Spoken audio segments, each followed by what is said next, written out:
Hello, everyone. Thank you very much for being with me and the Attorney General, James Uthmeier, today.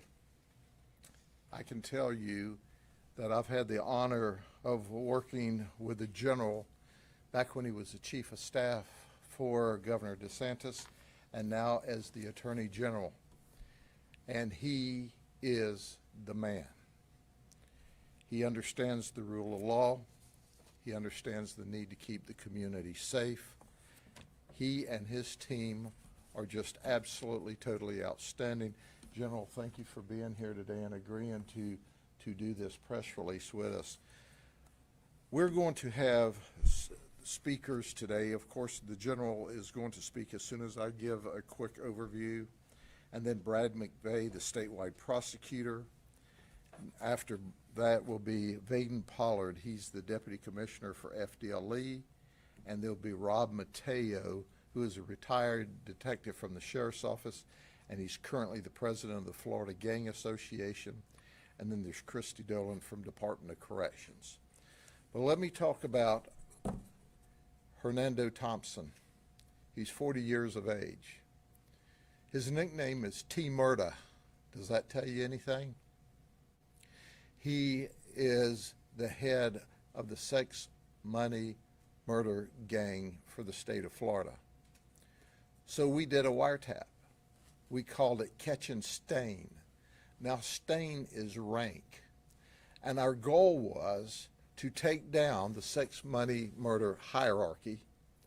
And that's what we all did together. Statewide prosecutor, FDLE, the Sheriff's Office worked together, and we did this wiretap. This is the man at the top of the pyramid. Now, this T3, as we call it, or wire intercept, allowed us to seize 4,787 communications that talked about criminal conduct. In addition to that, we served 6 search warrants. We seized $1.5 million in drugs. We seized 18 firearms. We seized ballistic armor. We had one event where the suspects received permission up the chain of command to commit a murder and were after our victim to murder him. The only reason he was not murdered was because the victim got away from them during the middle of the night.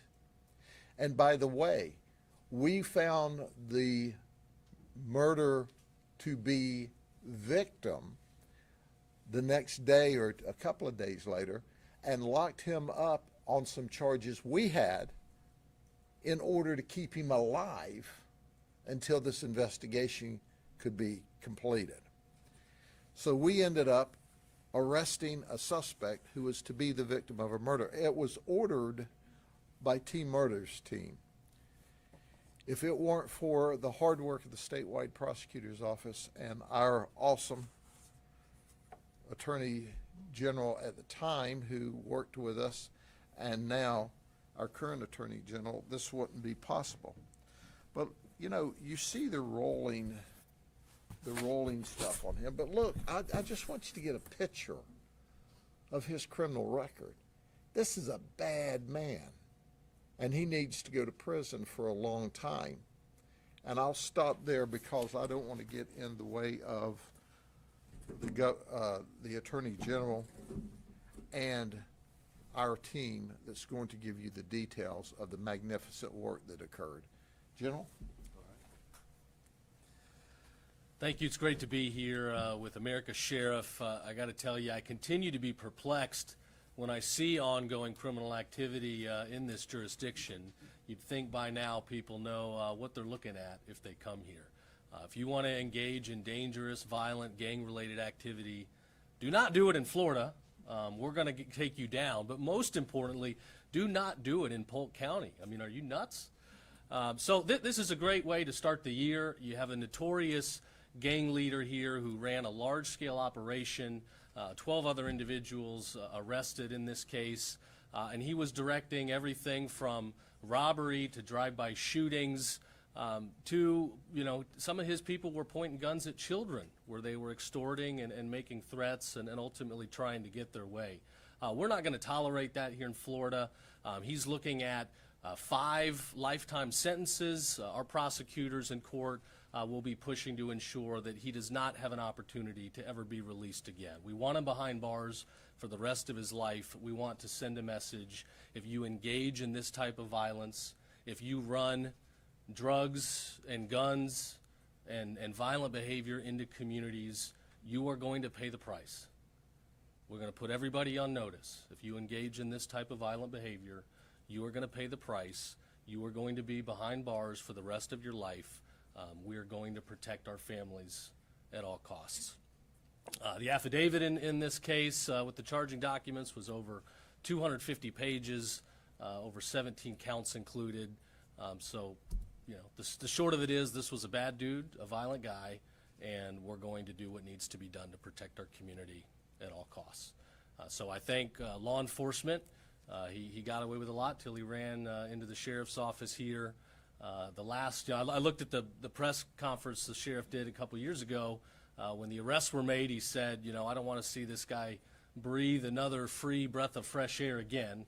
Well, Sheriff, he's going to have at least one on the bus going from the jail to the prison, but rest assured, he will not be breathing fresh air outside of a Department of Corrections facility. I want to thank the investigators for working on this and the prosecutors. Prosecutors go toe-to-toe with some of the most dangerous people, and ultimately they're often the last faces that these violent offenders see before they go away. That's why I proposed at the legislature this year that our prosecutors get the special risk retirement benefits. That's early and more retirement. These are not the highest paying jobs in the world. They're tough jobs, but they are the last line of defense between us and dangerous people that want to hurt our families and the way of life that we've built here in the free state of Florida. So we rounded out my first year, 2025, we rounded out with a bang. It was a record year for the office. We participated in over 1,300 child predator arrests. I think a few hundred of those came right here with Sheriff Judd. We secured almost 400 criminal convictions with sentences up to over 1,700 years. So it was a big first year out of the gate, but we're only going to get even tougher on crime. And it's no secret why Florida has record crime lows, over 50-year crime lows, and they continue to get lower because in Florida we've figured it out. We support law enforcement with everything we've got. We give them the tools to be successful. And then when they bring in the bad guys, we bring the heat, we lay down the law, and we put them away for as long as possible. We don't believe in early release, not in this state. So thanks for having me. It's an honor to be here. Support the sheriff's office, and we'll keep doing everything we can to keep this state safe. All right, thanks. Pull this out of the way. Yep. All right, thank you, General. I want to start off by thanking our law enforcement partners, Sheriff Judd and his team, the Department of Corrections, Florida Department of Law Enforcement, for their tremendous investigative work in this case, as well as our prosecutors who delivered a terrific presentation and case and were able to obtain a much-needed conviction. Gang prosecutions are not easy. They take coordinated effort between law enforcement and prosecution. It takes great diligence, great patience, and the higher up you go in the hierarchy, the more difficult it becomes. Defendants will oftentimes attempt to insulate themselves, which is exactly what happened here. This defendant orchestrated and directed a criminal operation that terrorized Floridians. Robberies, home invasion, burglaries, drug dealing, and this defendant, as the General State, is now facing 5 potential life sentences. The state of Florida and this community are safer for this prosecution. When the Attorney General and the Sheriff say criminals should pack it up and find another state to operate in, this isn't a talking point. They're dead serious. The Office of Statewide Prosecution is tracking the Attorney General's priorities, protecting children, rooting out gangs, taking out drug, human, and sex traffickers. This prosecution of a high-level gang member reflects those priorities. So if you are a gang member, a sex predator, drug trafficker, and you happen to be listening to this press conference, unless you want to spend the rest of your life in a cage, I strongly encourage you to listen to the Attorney General and the Sheriff and relocate your operations from Florida. Thank you for having me.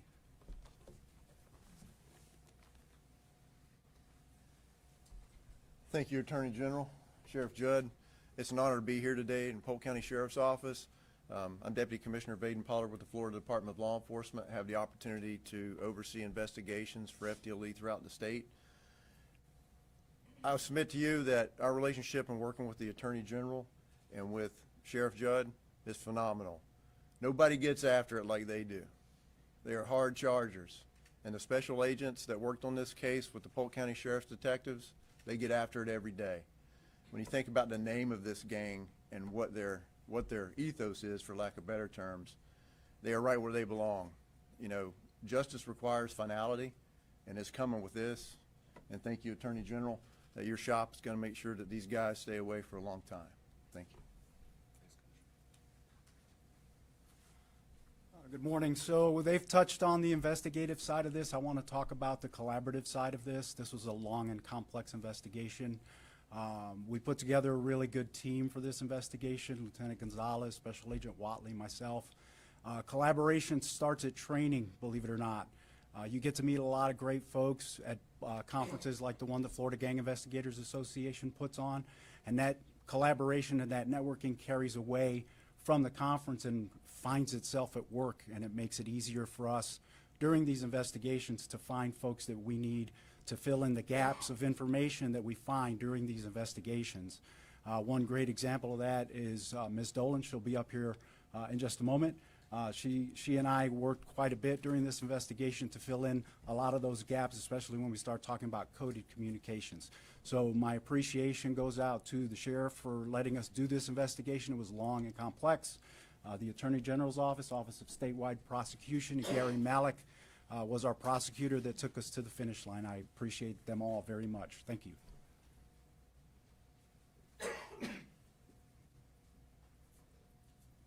Good morning.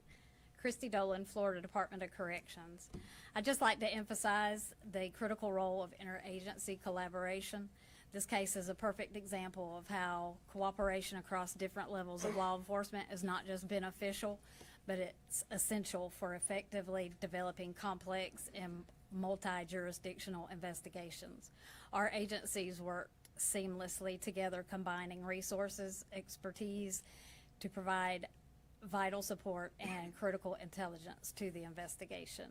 The strong relationships that we forged together allowed for the rapid and effective exchange of information, which was instrumental in the progression of the case and our overall mission success.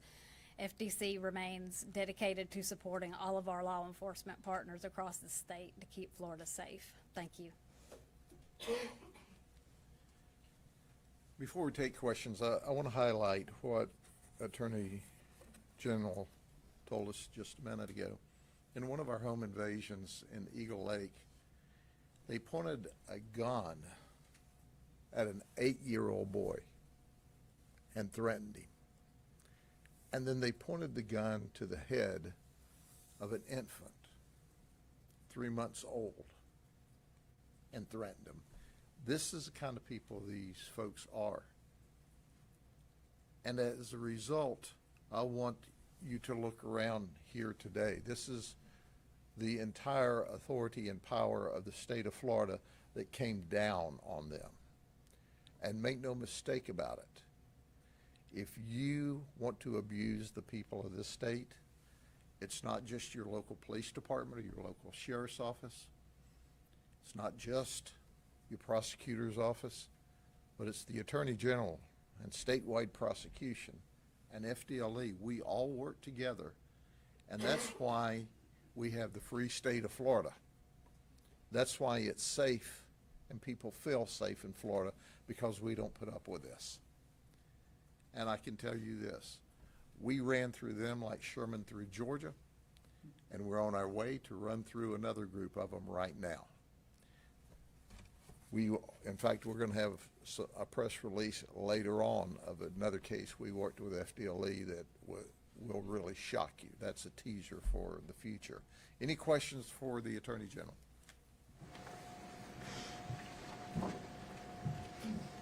Oh, man, easy day, all right. Thank you, guys. We got one? I have a question unrelated, but I have questions to this. Sure. I have one unrelated to this. All right. You recently sent a letter to the city of Winter Haven regarding a possible violation of the state's public camping law. They have come back to you and responded that one of the main tenets they think is that all those photos and all the evidence was provided during daylight hours and people sleeping in public parks during daylight hours. Do you have a response to that? Yeah, my response is we want to work with them to enforce the law. We passed a law recently here in Florida. Homelessness is not permitted. Law enforcement has a job to do. Part of having a safe environment for families is that you don't have people sleeping in parks where children might be playing, where you don't have people that may be inebriated or suffering from mental health issues or other dangerous violent tendencies. We don't want them near our kids. So the letter is, it's a stern but polite call for help, enforce the law. We're certainly willing to work together with them on it. I think the sheriff will work together with them. We're happy to help them get into a more compliant posture. But at the end of the day, if we put laws on the books here in Florida, they mean nothing if we don't enforce them.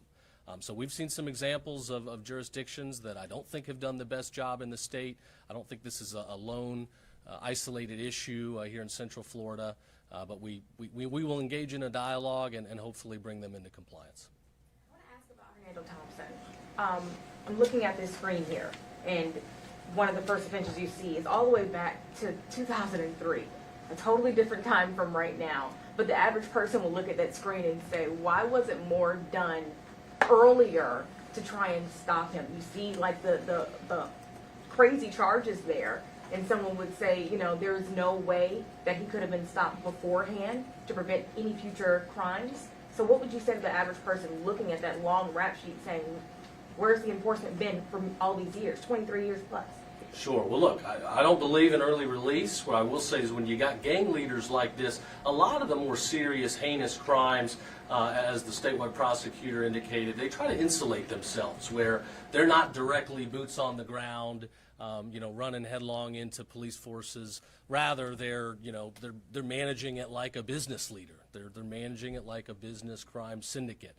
So it takes a little bit longer to investigate and ultimately connect the dots to hold those people accountable for the crimes that others are committing under their direction, under their coordination. So we're changing the culture here even further. I mean, Florida's been a tough on crime. We're going to get even further tough on crime.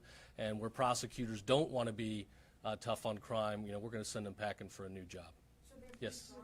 Would you consider this to be the dismantling of sex, money, and murder, their gang, or is there more work to do on this? Well, we've dismantled a lot of it. I don't want to definitively say, they're dead in the water, but we're still working on some other leads and investigating, and where we see violent offenders rearing their heads, we're going to hold them accountable. Do you expect additional charges from the initial people who were arrested in 2022? I don't have definitive answers on that, but we're willing to follow up with you offline if more comes to light. Sheriff, has this gentleman been at large since 2022, and only now because of the wiretap situation were they able to bring him into custody? No, we arrested him in 2022. I don't know if he was in custody between then and his trial date or not, but he's certainly in custody now. We have the same questions that you have. People miss the opportunities to put really, really bad guys in prison along the way. And the bottom line to it is, you heard what the general said, we're over this in the state of Florida. And when you ask about dismantling, we dismantled this group. Now, will there be other people take their places? As long as there's money, as long as there's drugs, there's going to be somebody to take the risk. And when they take the risk, we're going to do the investigation and we're going to lock them up. So anytime you take away an organized crime group that's especially dealing with drugs, what you're doing is taking away another crime group's competition. And then we move on and investigate them, and we're going to be talking about some of that in the next day or two as well. But make no mistake about it. For those who continue to say that drugs are low level and nonviolent, if they speak those words, they are out of their mind. Because drugs are anything other than low level and nonviolent, because it leads to shooting. It leads to putting guns to 3-month-old heads. It leads to robbery, and murder. So at the end of the day, this is just a remarkable piece of work. And there's more. Some of these people have already pled, and they're already in prison. Others may still be waiting trial. So this is the organization that we successfully took down, and now you're seeing the trial. This guy here should spend the rest of his life breathing jail air. Sheriff, in 2023, you all created the Violent Gang Task Force, Violent Gang Investigative Task Force. Yes, ma'am. Have you seen a reduction in gang activity in Polk County since the creation of that? We absolutely have, because of our work with our city police agencies, our work with FDLE, our work with Brian Haas, who, by the way, is the best prosecutor any place on the face of the earth, and with our Attorney General and his staff, we have seen a significant reduction in gang activity. We've seen a significant reduction in home invasions, remarkably significantly. And in fact, we just celebrated in the unincorporated area and our service cities a 54-year low crime rate. So when we bring this to your attention, we want you to understand that we are focused and deadlocked on these folks that commit this kind of crime. And with the advent of our technology and our computers and our analysts, we are locked in and focused on the worst of the worst that are out here committing crimes.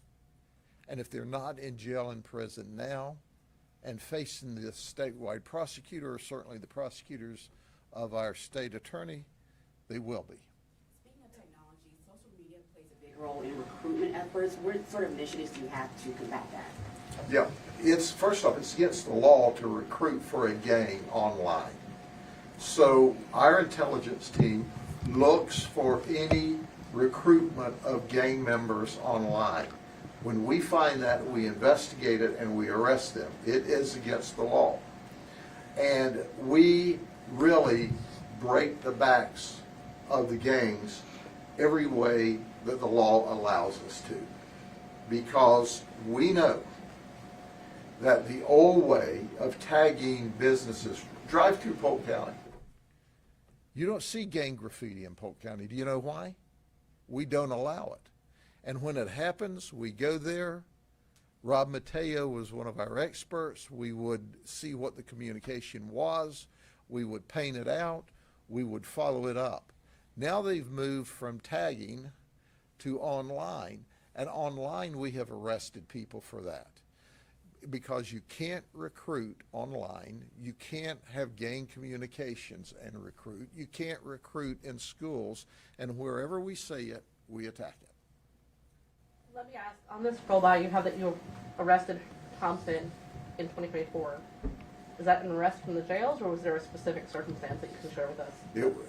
I don't... There's a June 2024 arrest here on the scroll by of Fernando Thompson. He was a fugitive at that time? Okay, he was a fugitive on the previous charges, which means they must have allowed him to post bail until he came up for his court date. And that's a problem. And that's a problem. Yeah, I don't know who the harebrained judge was that let him out when he's facing racketeering and he's the head of an organization and he's got a violent past. If anybody should have been detained in custody until trial, it should have been him. So, you know, the bottom line is when he's not in jail, he's out committing crime to include a violent crime. What do you think you learned in this massive effort that you could potentially apply to future efforts of gang members? You know, we learn every day when we deal with gangs. But what we learned is you can take down the entire infrastructure. And Rob, in addition to this, we actually took down like the head of the South Carolina gang, or what some of them. One of the leaders of the North Come tell them who else we got Yes, sir. outside of the head of the Florida gang of sex, money, murder. We actually got some others. Yes, sir. One of the leaders that we took was Mr. Jonathan Fleming. He was the #1 for the state of North Carolina at the time of this investigation. He brought a contingent down for an event that they were holding here. That was part of the overall investigation. Can I say something to her point on the early release? It's got to stop. Judges have way too much discretion where somebody can be wanted for the most violent of crimes, and yet they're still allowed to walk free on bail. We had a case up in Tallahassee where an individual was actually convicted by a jury for child sex abuse, was released awaiting sentencing, and then he ultimately killed a 5-year-old girl, murdered this girl. So we've proposed legislation this year again titled Missy's Law, named after this young girl, to tie up these loopholes where judges are allowed to let these dangerous people go free. Somebody that's a child sex abuse defendant doesn't have the ability to just walk around our little kids. We can't have that. So we're trying to tighten up there. Thanks for the question. Anybody else? You think? All right. Keep in mind, when we put these people in jail, we're stopping them from carjacking your friends and your relatives. We're stopping them from doing home invasions to your friends and your relatives. This is about protecting the people of the state of Florida. And it is an honor, General, to have you as our Attorney General who recognizes there's nothing more important than the safety and security of the people of the state of Florida. And we're going to keep locking bad guys up. But hey, if you really want to commit crime unabated, there's California, New York, New Jersey, Minnesota, pick a state, all right?